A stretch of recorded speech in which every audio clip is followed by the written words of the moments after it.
So if you start thinking about that again, how can we actually, look at this and think, all right, what else can actually be done in these spaces, right? In this space. And it could be really for anything. And a lot of the time we always think of the dog niche, and I kind of mentioned it before. We always think of the dog niche when it comes to foods, but then we don't really think about micro targeting and micro niching things like this out. Like, what other pets do we have that people actually love, care about, that spend a lot of money for? It could be cats, right? So you could do a customized plan for cats. So imagine instead of the farmer's dog, it's the farmer's cat, right? And you duplicated this business model to that, right? And that's kind of what I mean when you look at a successful brand, or you look at a business that's done something really well, you want to really model it and change the idea to something else, but get the idea from let's say this, right? But you change it to not to dog, but for something else, right? So it's a really, really cool way of looking at things. How cool is this now? So this is a luxury dog leash, right? So if you think about dog leashes, usually we always thinking probably more of a mass market thing. But these guys, what they actually did was decide to create a designer, literally a designer dog leash, right? So it's absolutely stunning. It's beautiful. You can see that. And I'm guessing the profit margins on something like this will be really, really massive. So a lot of the times, again, when we're thinking about a certain product, think about exactly who our customer avatar is. So I spoke about it before with the actual kits. So with those actual painting kits, with the ceramic kits, the pottery kits, if someone hasn't targeted, kids, for example, go for that. If someone hasn't targeted a more of a premium range, you have to do your research first, of course, make sure that they're the ones that want to buy it, then target that. But you could always tailor your actual product, and the differentiation could be simply who you actually target and the way you actually demonstrate it, right? So, for example, this particular brand, they knew exactly who they wanted to target, right? It's the high end, the people that probably shop at Gucci and Louis Vuitton and the rest of it, and that's who they wanted to actually target. So they created a very, very premium brand. They've done something like this, and probably not many people have done that.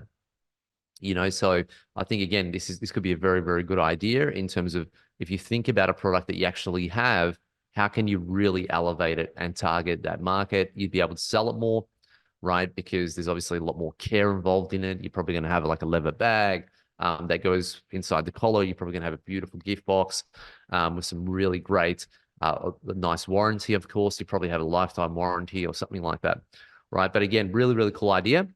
And these guys just decided to go super uber premium, made in Italy. And a dog leash like that is, yeah, it's beautiful. You probably go to the same manufacturer that makes the belts, right? That make belts in Italy. I think we paid for our dog leash. We had a leather one, and it wasn't a brand like this. It was just a leather one from the pet shop, and we paid about €80 for it here. So I'm guessing this one probably selling around about 150 plus, somewhere around about there. All right, this is really cool too. Seem to have a lot of dog ones in here.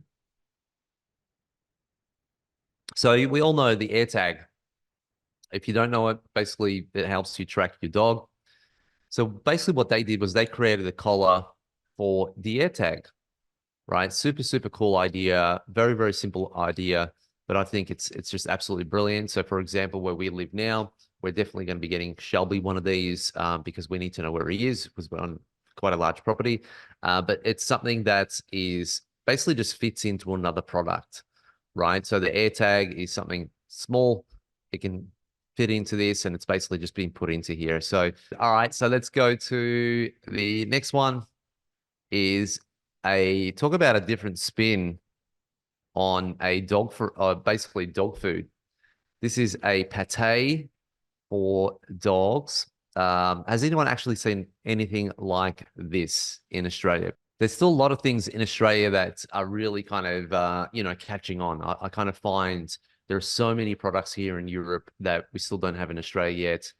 Australia has a lot of confectionery, a lot of lollies, a lot of I find a lot of junk food when we go into the stores here and the supermarkets. We really don't get as much junk food, and like there's like 100 different brands of chips in Australia, where here you probably only have about 3 or 4, maybe about 8 different variations of chips, and that's it. So that's something that I've actually noticed in Australia, which has been interesting. But when there's a lot of foods, dog foods, for example, there is so many different types, but not just in the normal packets, but the way they actually make it also, which is quite nice.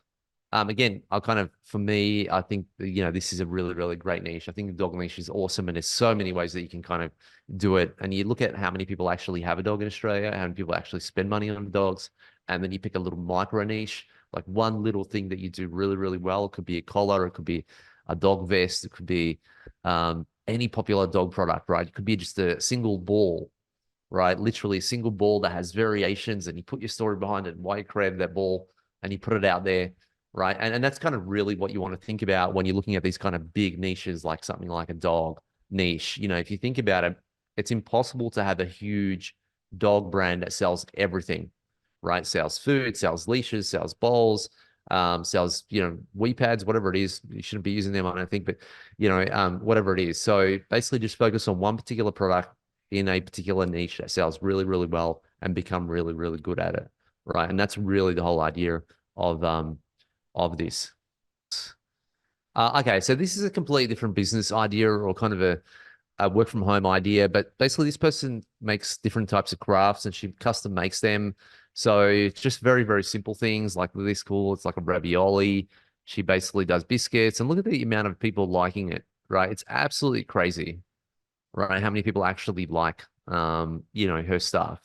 So if you're someone that can do kind of little things here and there, you can have yourself a good little business and do custom made things. What she focuses on is biscuits, right? She does a lot of biscuits. You can see there, bourbon biscuit, and it's basically just all made from ceramic.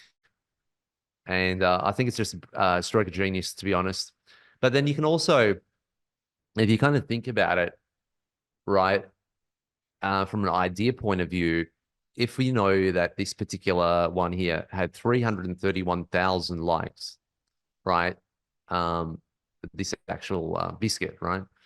It looks like just a wagon wheel, isn't it?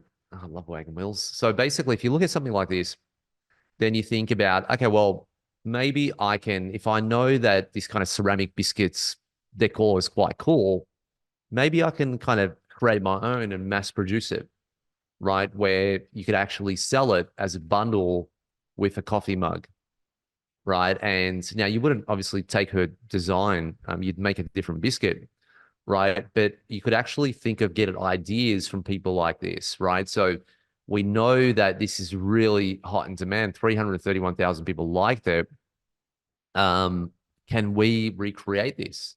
Then I'll be actually following to see what coffee mugs people are liking also on these particular pages, and probably just bundle them together. Like, she has these two looking together like that.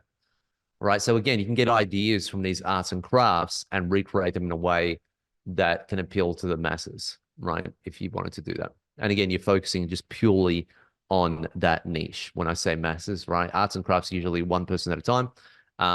In terms of, people actually doing customized order, where when you go on Amazon, you're trying to target one particular niche, but you want to sell a lot of them, right? She couldn't sell 10,000. Her supply ability just wouldn't let her do that.